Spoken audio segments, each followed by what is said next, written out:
Assalamualaikum warahmatullahi wabarakatuh. Kami dari kelompok 4 dari kelas 06PT3 akan menjelaskan simulasi algoritma penjadwalan prosesor. Penjadwalan FCFS adalah proses penjadwalan prosesor dengan proses yang pertama atau arrival time terkecil dieksekusi terlebih dahulu. Langkah awal untuk memulai penjadwalan prosesor, kita jumlahkan seluruh burst time tiap proses untuk mendapatkan panjang total proses yang akan terjadi. 5 tambah 3 tambah 6 tambah 6 tambah 1 tambah 4 tambah 2. Hasilnya adalah 27. Sesuai dengan ketentuannya, proses yang memiliki arrival time terkecil akan dieksekusi terlebih dahulu, yaitu P1. Jadi, akan berjalan sesuai burst time, yakni 5. Di sini kita dapat langsung menentukan start time, finish time, dan response time menggunakan rumus FT kurang AT, yaitu 5 kurang 0 sama dengan 5. Pada kondisi P2 dan P6 memiliki arrival time yang sama, jadi untuk menentukan mana yang lebih awal adalah dengan melihat burst time paling kecil di antara dua proses tersebut, yaitu P2. Maka P2 di proses yang memiliki burst time 3 dan tentukan ST sama dengan 5, FT sama dengan 8, dan RT dengan rumus FT kurang AT, yaitu 8 kurang 1 sama dengan 7. Lanjut ke proses P6 yang memiliki arrival time terkecil yang berjalan sebanyak 6 dan tentukan ST sama dengan 8, FT sama dengan 14, dan RT dengan rumus FT kurang AT sama dengan 13. Proses P5 yang memiliki arrival time terkecil yang berjalan sebanyak 6 dan tentukan ST sama dengan 14, FT sama dengan 20, dan RT dengan rumus FT kurang AT sama dengan 18.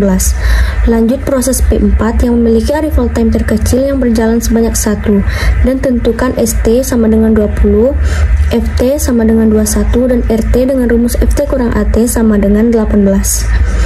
Lanjut proses P3 yang memiliki arrival time terkecil yang berjalan sebanyak 4 dan tentukan ST sama dengan 21, FT sama dengan 25, dan RT dengan rumus FT kurang AT sama dengan 21. Proses terakhir yaitu P7 berjalan sebanyak 2 dan tentukan ST sama dengan 25, FT sama dengan 27, dan RT dengan rumus FT kurang AT sama dengan 22. Setelah semua proses selesai, selanjutnya mencari TI dan TR dengan rumus sebagai berikut dan masukkan nilainya, yaitu jika mau mencari TI sama dengan 5 tambah 7 tambah 13 tambah 18 tambah 18 tambah 21 tambah 22, hasilnya adalah 104 ms. Jika mau mencari TR yaitu 104 per 7, hasilnya adalah 14,8 ms. Assalamualaikum warahmatullahi wabarakatuh.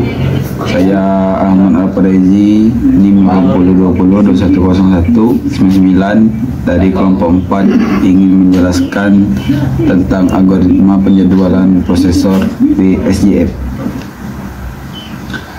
Penjadwalan PSJF adalah proses penjadwalan dengan prioritas dengan represi yang menjadi prioritas adalah sisa proses.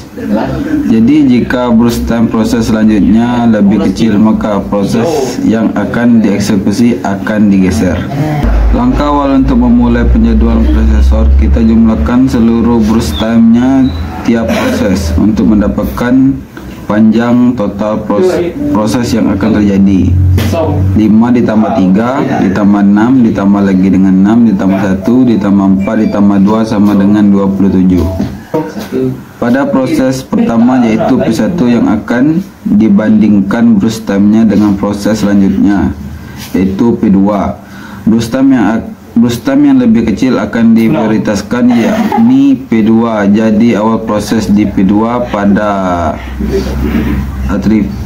arrival time burst time P1 akan maju selalu langkah sesuai AT P2 sehingga sisa BT P1 menjadi 4. Jadi pada proses P2 akan dieksekusi maju sebanyak 3 langkah sesuai burst time-nya dan dapat ditentukan ST sama dengan 1, FT sama dengan 4, dan RT FT AT sama dengan 3. Pada proses selanjutnya kita cari burst time terkecil dari semua proses dan menghiraukan waktu antrinya. Didapatkan proses MP4 memiliki burst time terkecil, jadi dapat diproses terlebih dahulu dan tertentu ST sama dengan 4, FT sama dengan 5, dan RT, FT, AT sama dengan 2. Proses selanjutnya yang dimiliki burst time terkecil adalah P7. Langsung diproses dan ditentukan ST sama dengan 5, FT sama dengan 7, dan RT, FT, AT sama dengan 2. P1 dan P3 memiliki burst time-nya yang sama. Pada kondisi ini, untuk menentukan yang mana diproses dahulu adalah dengan melihat arrival time-nya yang lebih kecil. Jadi P1 terlebih dahulu yang akan diproses dan dapat langsung ditentukan ST sama dengan 0, FT sama dengan 11, dan RT, FT, AT sama dengan 11. Sama hal yang dapat dikondisikan tadi untuk melihat yang mana dahuluan diproses pada burst time yang sama, yaitu dengan melihat arrival time-nya yang terkecil. Jadi P6 diproses terlebih dahulu dan dapat ditentukan ST sama dengan 15, FT sama dengan 21, dan RT, FT, AT sama dengan 20. Sampai pada proses terakhir yaitu P5, langsung dieksekusi dan ditentukan ST sama dengan 21, FT sama dengan 27, dan RT, FT, AT sama dengan 25. Setelah semua proses selesai, selanjutnya mencari turn-night time T1 dan average wait time atau RT. T1 jumlah semua respon time, RT sama dengan T1 atau proses. Jumlah T1 sama dengan 11 ditambah 3 ditambah 20 ditambah 25 ditambah 21 ditambah 11 ditambah 2 sama dengan 74 ms. Average wait time atau RT sama dengan 74/7 sama dengan 10,57 ms. Sekian penjelasan dari saya. Wassalamualaikum warahmatullahi wabarakatuh. Perkenalkan, nama saya Stevi Marcella, NIM 8020220389. Ini saya akan menjelaskan NPSDF. Penjadwalan NPSDF adalah proses penjadwalan yang mengutamakan proses yang dulu tiba, walaupun burst time di proses lain lebih kecil dan tidak boleh menggesernya. Proses yang pertama dijalankan adalah P1. Karena memiliki arrival time yang terkecil, jadi akan berjalan sesuai burst time yang dimiliki, yakni 5. Proses P1 telah selesai, jadi dapat ditentukan ST sama dengan 0, FT sama dengan 5, dan RT menggunakan rumus FT kurang AT bagi 5 kurang 0 sama dengan 5. Proses selanjutnya kita cari burst time paling kecil dari semua proses untuk dieksekusi terlebih dahulu, yaitu adalah P4 yang memiliki burst time 1. Jadi dapat ditentukan ST sama dengan 5, FT sama dengan 6, dan RT sama dengan 6 kurang 3 sama dengan 3.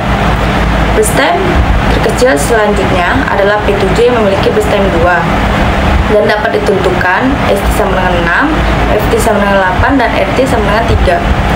Burst time terkecil setelah P7 adalah P2 yang memiliki burst time 3, jadi akan maju 3 langkah dan dapat ditentukan ST sama dengan 8, FT sama dengan 11, dan RT sama dengan 11 dikurang 1 sama dengan 10.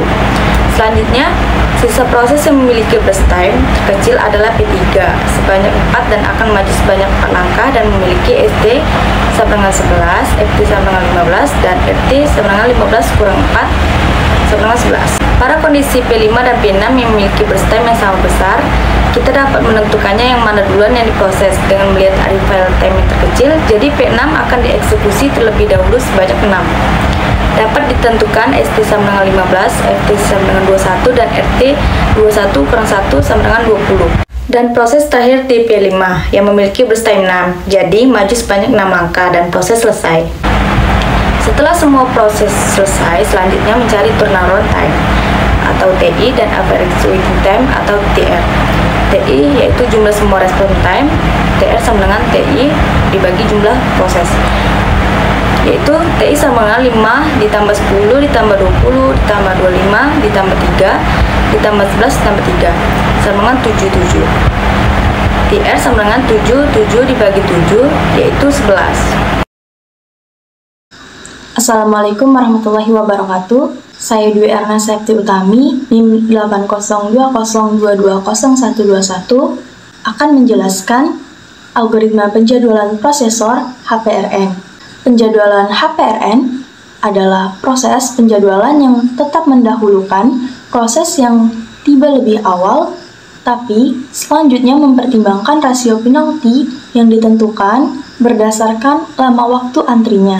Langkah pertama, kita jumlahkan semua burst time untuk mendapatkan panjang keseluruhan proses, di mana nilai burst time-nya adalah 5 tambah 3 tambah 6 tambah 6 tambah 1 tambah 4 tambah 2 sama dengan 27.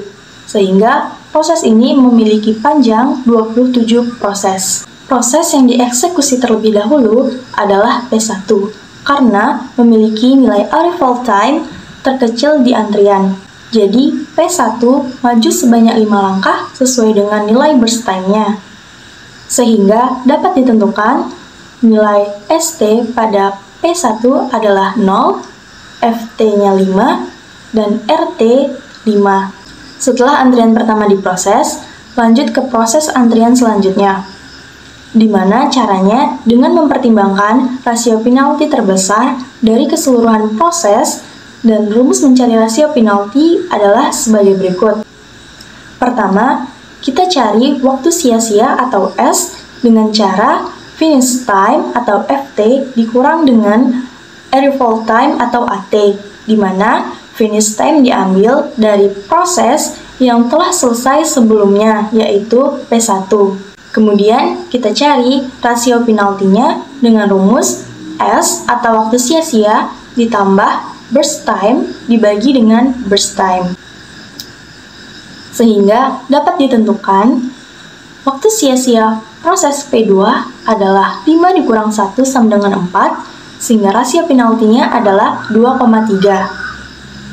Untuk P6, waktu sia-sianya adalah 5 kurang 1 sama dengan 4, dan rasio penaltinya adalah 1,6. Untuk P5, memiliki waktu sia-sia adalah 5 kurang 2 sama dengan 3, sehingga rasio penaltinya adalah 1,5. Kemudian P4 memiliki waktu sia-sia 5 dikurang 3 sama dengan 2, sehingga P4 memiliki nilai rasio penalti sama dengan 3. Kemudian P3 memiliki waktu sia-sia 5 dikurang 4 sama dengan 1, sehingga rasio penalti P3 adalah 1,2. Kemudian, waktu sia-sia P7 adalah 5 dikurang 5 sama dengan 0, sehingga P7 memiliki nilai rasio penalti sama dengan 0.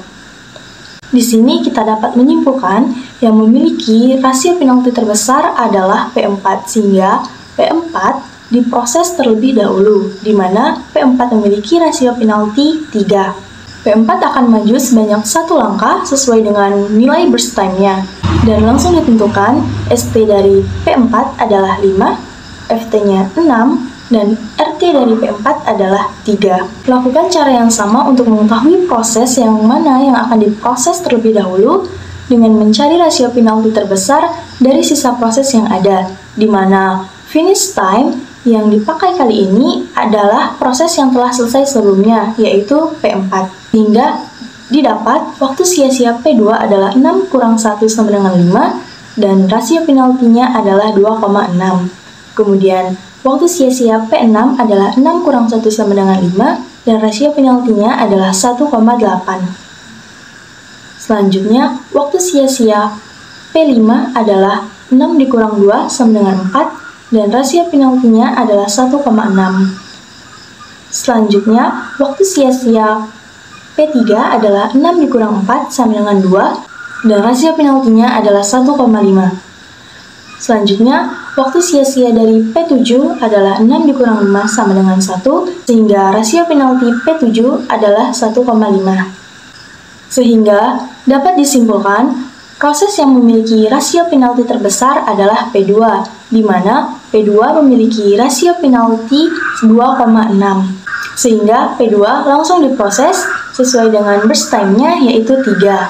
Selanjutnya dapat kita tentukan ST dari P2 adalah 6, FT-nya 9, dan RT-nya 8. Selanjutnya kita mencari rasio penalti terbesar dari sisa proses yang ada, di mana finish time yang dipakai kali ini adalah proses yang telah selesai sebelumnya, yaitu P2. Sehingga didapatkan waktu sia-sia proses P6 adalah 9 dikurang 1 sama dengan 8 dan rasio penaltinya adalah 2,3. Untuk proses P5 memiliki waktu sia-sia 9 dikurang 2 sama dengan 7 dan rasio penaltinya 2,1. P3 memiliki waktu sia-sia 9 dikurang 4 sama dengan 5 dan rasio penaltinya 1,5.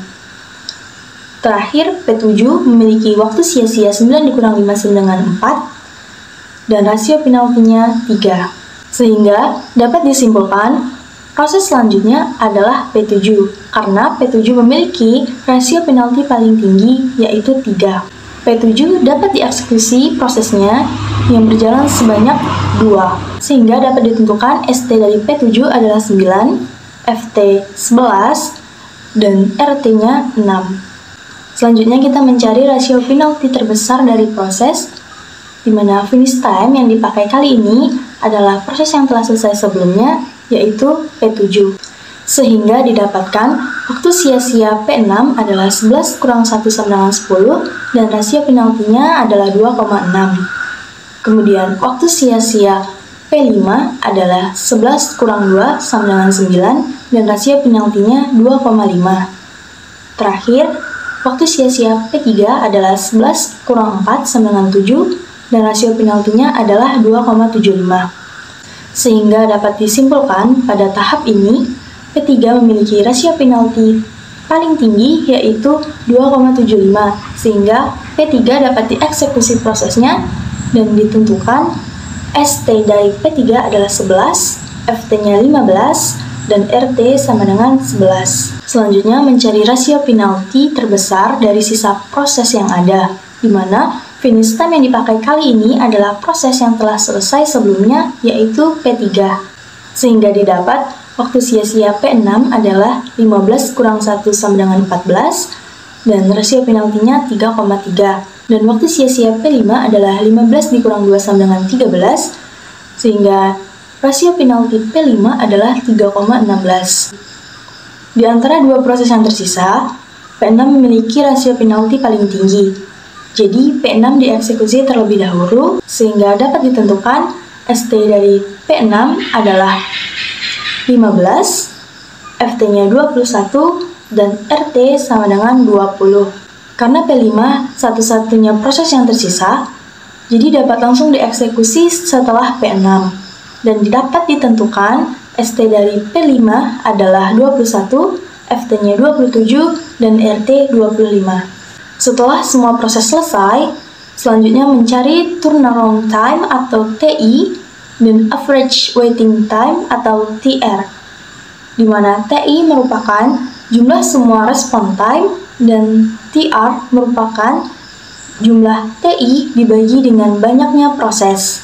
Pada soal ini dapat disimpulkan jumlah TI adalah 5 ditambah 8 ditambah 20 ditambah 25 ditambah 3 ditambah 11 ditambah 6 sama dengan 78, sehingga nilai TI adalah 78 ms dan nilai TR adalah nilai TI dibagi dengan banyaknya jumlah proses, yaitu 78 dibagi dengan 7, sehingga didapat TR-nya adalah 11,14 ms. Itulah penjelasan penjadwalan prosesor HPRN dari saya. Terima kasih. Wassalamualaikum warahmatullahi wabarakatuh. Assalamualaikum warahmatullahi wabarakatuh. Saya Beki Candika dengan NIM 802020297 ingin menjelaskan tentang algoritma penjelasan prosesor yang ini round robin dengan kuantum 2. Penjadwalan round robin adalah penjadwalan tanpa prioritas dan dilakukan secara bergiliran berdasarkan antrian. Proses melayani sejenak setiap proses tergantung berdasarnya kuantum waktu. Secara berturut-turut, proses yang dilayani prosesor dan belum rampung akan kembali ke akhir setiap antrian yang ada. Quantum queue adalah waktu sejenak yang digunakan oleh prosesor untuk melayani setiap proses. Perubahan kuantum waktu membedakan hasil layanan terhadap antrian yang sama. Langkah awal untuk memulai penjadwalan prosesor. Kita jumlahkan seluruh burst setiap proses time untuk mendapatkan panjang total proses yang akan terjadi, yakni 5 ditambah 3 ditambah 6 ditambah 6 ditambah 1 ditambah 4 ditambah 2, maka hasilnya adalah 27. Pada soal ini kuantumnya adalah 2. Jadi sesuai dengan definisi penjadwalan round robin, setiap proses akan berjalan sebanyak sejumlah kuantum dan sisanya akan mengantri setelah proses terakhir. Pada proses pertama yaitu P1 memiliki proses 5 ms, tetapi kali ini hanya akan berjalan sesuai kuantum yaitu 2 ms, sehingga lama proses P1 akan dikurangi dengan kuantum, dengan sisanya akan mengantri sehingga semua proses dieksekusi. Lanjut ke proses P2 berjalan 2 ms, yang mana burst time-nya 3 akan dikurangi kuantum menjadi 1. Sama halnya pada proses sebelumnya, P6 berjalan sebanyak 2 ms dan burst time-nya tersisa 4 karena dikurangi dengan jumlah kuantum. Lanjut ke proses P5 berjalan selama 2 ms dan memiliki sisa burst time sebanyak 4. Pada proses P4 kita mendapatkan suatu kondisi di mana burst time P4 hanya 1. Jadi hanya akan berjalan selama 1 ms dan pada proses ini telah selesai karena sisa burst time-nya 0, sehingga kita dapat menentukan start time, finish time, dan respon time-nya. Untuk start dan finish time-nya dapat dilihat dari tabel prosesnya, yang mana start time-nya 8 dan finish time-nya 9. Untuk menentukan respon time-nya menggunakan rumus, yaitu finish time dikurang arrival time, yakni 9 dikurang 3 sama dengan 6 ms. Lanjut ke proses P3 berjalan selama 2 ms dan burst time-nya tersisa 2 ms karena P dikurang 2 sama dengan 2 ms. Pada proses P7 berjalan 2 ms dan selesai tahap ini karena burst time-nya kebetulan sama besar dengan kuantum, jadi sisanya sama dengan 0. Sehingga dapat ditentukan start time dan finish time dan respon time-nya sebagai berikut. Selanjutnya start time 11 dan finish time-nya 13. Untuk menentukan respon time-nya menggunakan rumus finish time dikurang arrival time, yakni 13 dikurang 5 sama dengan 8 ms. Setelah di akhir proses, kita kembali lagi ke proses awal dan melanjutkan sisa burst time yang ada. Di proses P1 sisa burst time-nya ada 3, akan berjalan selama 2 ms dan sisanya sekarang menjadi 1 ms. Lanjut ke P2, yakni burst time-nya tersisa 1, jadi hanya berjalan sebanyak 1 ms dan proses telah selesai, jadi dapat menentukan start time, finish time, dan respon time-nya. Dapat dilihat di P2 mulainya pada kolom kedua dan berakhir di 16. Jadi start time-nya 2 dan finish time-nya 16. Jadi respon time-nya 16 dikurang 1 sama dengan 15 ms. Untuk selanjutnya proses P6 berjalan selama 2 ms dan sisa burst time-nya sekarang adalah 2. Pada proses P5 sama seperti sebelumnya, yakni berjalan selama 2 ms dan memiliki sisa burst time sebanyak 2 ms. Lanjut ke proses P3, karena P4 sudah tidak memiliki sisa burst time, P3 berjalan 2 ms dan sudah tidak memiliki sisa, jadi langsung bisa ditentukan start time, finish time, dan respon time-nya. Start time-nya dimulai di 9 dan finish time-nya di 22, respon time-nya jadi 22 dikurang 4 sama dengan 18 ms. Karena semua proses selesai, sekarang kembali lagi ke proses awal. Karena ada beberapa proses yang memiliki sisa burst time untuk dieksekusi. Proses P1 burst time-nya yang dimiliki P1, jadi P1 berjalan selama 1 ms dan tersisa 0. Jadi proses telah selesai dan dapat ditentukan start time, finish time, dan respon time-nya.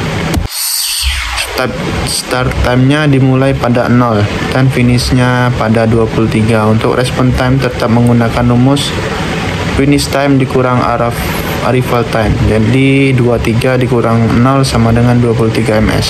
Pada proses P6 berjalan 2 ms dan sisanya habis dikurang kuantum. Pada proses selesai dan dapat ditentukan start time, finish time, dan response time. Start time-nya adalah 4 dan finishnya 25. Jadi response time di 25 dikurang 1 sama dengan 24 ms. Pada proses terakhir P5 jalan sebanyak 2 ms dan burst time-nya tersisa 0. Proses terselesaikan jadi menentukan start time, finish time, dan response time. Start time-nya di 6 dan finish time-nya di 27. Jadi response time-nya 27 dikurang 2 sama dengan 25 ms. Setelah semua proses selesai, selanjutnya mencari turnaround time atau TI dan average waiting time. Yang dimana TI adalah jumlah semua response time dan TR adalah TI dibagi semua proses. Jadi untuk TI-nya 23 ditambah 15 ditambah 24 ditambah 25 ditambah 6 ditambah 18 ditambah 8 sama dengan 119. Jadi kita akan mencari average time-nya lagi, yaitu 119 dibagi 7 sama dengan 17 ms. Baiklah, untuk penjelasan round robinnya setelah selesai. Terima kasih. Assalamualaikum warahmatullahi wabarakatuh. Setelah melakukan simulasi penjadwalan prosesor, kelompok kami dapat menyimpulkan bahwa pertama, penjadwalan prosesor PSJF merupakan algoritma penjadwalan yang paling efektif. Hal ini dapat terjadi karena penjadwalan PSJF memiliki nilai TR dan TI yang paling kecil, di mana TI adalah 74 ms dan TR adalah 10,57 ms. Kedua, algoritma penjadwalan yang paling efektif selanjutnya adalah NPSJF dan HPRN.